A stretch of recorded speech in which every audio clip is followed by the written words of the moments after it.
Assalamualaikum warahmatullahi wabarakatuh. Kami dari kelompok 12 yang beranggotakan saya Prafasta Bagas Haji dengan NIM 2017-310-163. Kemudian ada Muhammad Muzakir Rahman dengan NIM 2017-310-511. Kemudian ada Aryani Fitria Asyari dengan NIM 2017-310-803. Dan yang terakhir ada Aliu Silviani dengan NIM 2017-310-811. Kami akan mereview artikel yang berjudul Corporate Social Responsibility, Disclosure and Bank Financial Performance in 5 ASEAN Countries. Ya, teori yang digunakan adalah yang pertama teori legitimasi. Menurut Brown dan Deegan pada tahun 1998, teori legitimasi dapat dianggap sebagai menyamakan persepsi atau asumsi bahwa tindakan yang dilakukan oleh suatu entitas adalah merupakan tindakan yang diinginkan, pantas ataupun sesuai dengan sistem norma, nilai, kepercayaan, dan definisi yang dikembangkan secara sosial. Kemudian teori yang kedua adalah teori stakeholder. Menurut Freeman pada tahun 1984 di Akinpelu et al., stakeholder adalah setiap kelompok atau individu yang dapat mempengaruhi atau dipengaruhi oleh pencapaian tujuan perusahaan. Teori yang selanjutnya adalah teori corporate branding. Corporate branding sendiri dapat didefinisikan sebagai proses sistematis menciptakan dan memelihara citra dan reputasi positif perusahaan secara keseluruhan dengan mengirimkan sinyal kepada seluruh pemangku kepentingan, dengan mengelola perilaku dan semua komunikasi internal dan eksternal. Menurut Ayn Wheeler dan Will pada tahun 2002, Van Riel tahun 2001, dan Di Lawrence pada tahun 2010. Teori ini berkaitan dengan bahwa merek perusahaan yang kuat memiliki efek positif pada produk, minat konsumen, investor, dan motivasi karyawan, sehingga mereka akan merasa menjadi bagian dari perusahaan tersebut. Motivasi riset. Motivasi peneliti dalam penelitian ini karena Corporate Social Responsibility atau CSR telah berkembang dan menjadi sangat penting dalam perkembangan ekonomi, dan banyaknya orang berpikir bahwa industri perbankan tidak perlu melakukan kegiatan Corporate Social Responsibility atau CSR. Namun dilihat dari aspek lingkungan dan masyarakat, CSR dapat meningkatkan upaya pembiayaan. Tujuan riset. Penelitian ini bertujuan untuk mengetahui tingkat aktivitas Corporate Social Responsibility atau CSR pada bank yang terdaftar di bursa dari negara-negara ASEAN. Pada tahun 2014, penelitian ini juga bertujuan untuk mengetahui hubungan antara Corporate Social Responsibility dengan kinerja keuangan bank. Keterbukaan Corporate Social Responsibility dapat diukur dengan indeks pedoman GRI G4.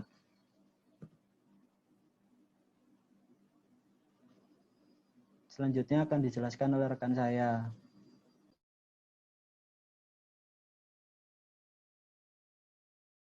Baik, selanjutnya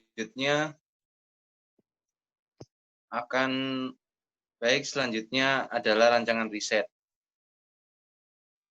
Variabel yang digunakan dalam rancangan riset ini yaitu variabel dependen kinerja keuangan bank. Penelitian terdahulu menyatakan bahwa kinerja sosial yang baik dapat meningkatkan kinerja keuangan pula. Kinerja keuangan dapat dilihat dari profitabilitas yang dicapai oleh perusahaan. Profitabilitas adalah kemampuan perusahaan untuk menghasilkan laba. Profitabilitas dalam penelitian ini diproyeksikan dengan ROE, yaitu pengembalian kepada pemegang saham. Next.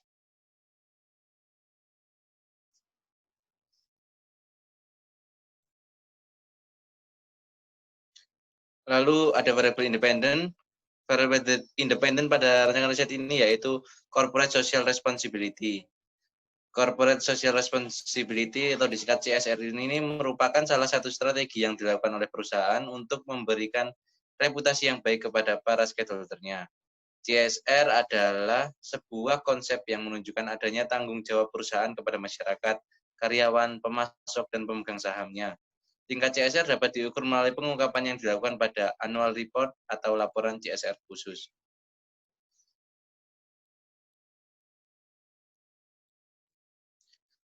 Sampel pada rancangan riset ini yaitu diambil dari bank yang terdaftar di ASEAN 5 negara, Indonesia, Malaysia, Thailand, Singapura, dan Filipina.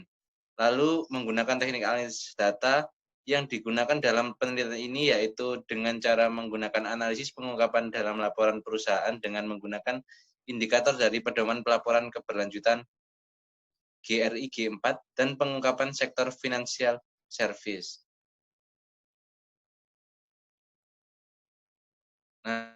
Lalu hasil riset di sini menunjukkan bahwa skor keseluruhan pengungkapan CSR dari semua bank adalah rendah. Jadi CSR bank komersial di Thailand adalah yang tertinggi. Bank yang menerbitkan CSR atau laporan keberlanjutan yang terpisah menunjukkan tingkat CSR yang lebih tinggi dibandingkan dengan bank yang melaporkan bagian CSR sebagai bagian dalam laporan tahunan mereka. Selain itu, studi ini menemukan bahwa CSR berkorelasi positif dengan kinerja keuangan bank. Next. Lalu disimpulkan keterbatasan riset. Keterbatasan dalam penelitian ini yaitu dalam penelitian ini hanya melihat hubungan dalam periode 1 tahun saja. Lalu peluang riset yang akan datang untuk penelitian ini yaitu dapat menganalisis periode yang lebih lama, tidak hanya 1 tahun. Bagian 2, ide riset dari kami pengaruh intellectual capital, good corporate governance, dan corporate social responsibility terhadap kinerja keuangan perusahaan perbankan yang terdaftar di BEI tahun 2015 sampai 2017. Nah, teori yang digunakan pada ide riset ini yaitu teori legitimasi yang merupakan teori yang melandasi corporate social responsibility bahwa operasional perusahaan sesuai dengan sistem dan nilai-nilai yang berlaku pada masyarakat. Lalu yang kedua ada teori stakeholder yang menyatakan bahwa konsensus yang muncul dalam konteks teori pengelasan adalah bahwa laba pembukuan hanyalah ukuran yang lebih akurat yang dibuat oleh para pemangku kepentingan dan kemudian didistribusikan kepada para pemangku kepentingan yang sama. Next. Lalu selanjutnya akan dijelaskan oleh rekan saya.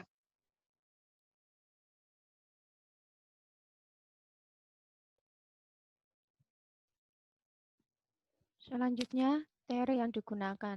Nah, yang ketiga adalah resource-based theory, yang merupakan teori yang membahas mengenai sumber daya yang dimiliki perusahaan serta kemampuan perusahaan dalam mengelola dan memanfaatkan sumber daya tersebut dengan baik, sehingga perusahaan dapat memperoleh keunggulan kompetitif secara berkesinambungan.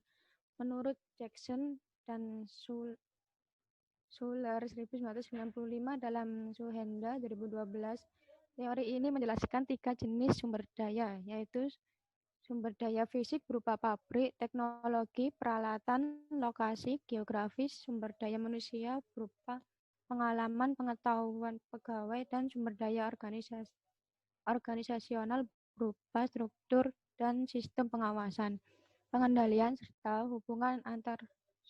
hubungan sosial antar organisasi dengan lingkungan eksternal. Next. Motivasi riset. Penelitian ini dilakukan karena melihat tujuan perusahaan selain untuk memaksimalkan laba, yaitu dengan meningkatkan kesejahteraan pihak internal dan eksternal perusahaan. Selain itu, karena melihat semakin berkembangnya variabel intellectual capital, good corporate governance, dan corporate social responsibility terhadap kinerja keuangan perusahaan. Peran intellectual capital, good corporate governance, dan corporate social responsibility ini menjadi salah satu faktor yang penting untuk peningkatan kinerja pada perusahaan perbankan. Next. Tujuan riset ini yaitu untuk mengetahui pengaruh intellectual capital, good corporate governance, dan corporate social responsibility terhadap kinerja keuangan perusahaan perbankan. Next.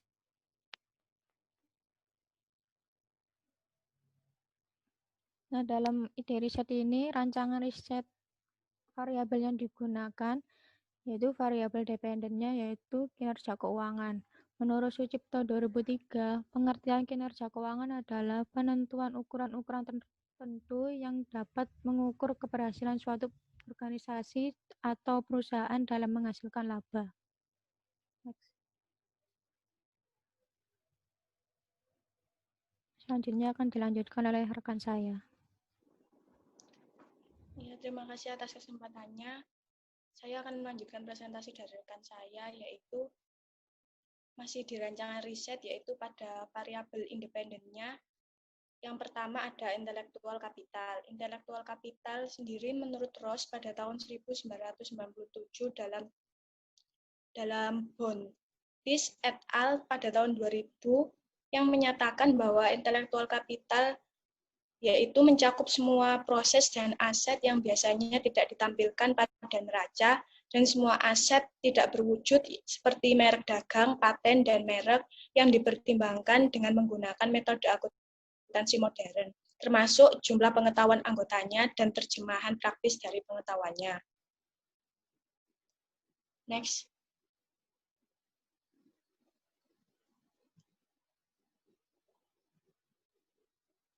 Lalu variabel yang kedua ada good corporate governance. Good corporate governance sendiri itu merupakan responsibilitas dan akuntabilitas bagi seluruh operasi suatu organisasi. Nah, di mana pengertian tersebut itu telah ditekankan pada pertanggungjawaban eksternal dan internal seperti yang dinyatakan pada Bohen dalam Taylor tahun 2000, yaitu perusahaan yang menerapkan good corporate governance dengan benar itu dapat meningkatkan kepercayaannya investor, melindungi memegang saham, dan dapat meningkatkan pengambilan keputusan yang lebih baik. Nah, sebaliknya, jika good corporate governance yang lemah itu dapat mengurangi kepercayaan investor seperti yang dinyatakan oleh Rizzo dan Riley pada tahun 2003 dan Sarkozy pada tahun 2008 dan World Bank pada tahun 2010. Next. Lalu ada variabel independen yang terakhir, yang ketiga, yaitu ada Corporate Social Responsibility atau CSR. Corporate Social Responsibility sendiri itu merupakan salah satu strategi yang dilakukan oleh perusahaan untuk memberikan reputasi yang baik kepada para stakeholder-nya. Nah, CSR ini tuh sebuah konsep yang menunjukkan adanya tanggung jawab perusahaan kepada masyarakat, karyawan, pemasok, dan pemegang sahamnya. Next. Lalu ada rancangan riset, ada sampel dan teknik analisis data. Nah, sampel yang kami gunakan di sini pada ide riset yaitu penelitian ini itu menggunakan sampel pada perusahaan pada sektornya perbankan yang terdaftar pada Bursa Efek Indonesia, yaitu pada periode tahun yang kami pilih yaitu tahun 2015 sampai tahun 2017. Sedangkan untuk teknik analisis datanya, di sini kami menggunakan teknik analisis data yang nanti akan kami gunakan pada penelitian ini itu adalah analisis regresi linear berganda. Next. Ya, sekian presentasi dari kelompok kami, kelompok 12. Kurang lebihnya mohon maaf apabila ada kesalahan. Assalamualaikum warahmatullahi wabarakatuh.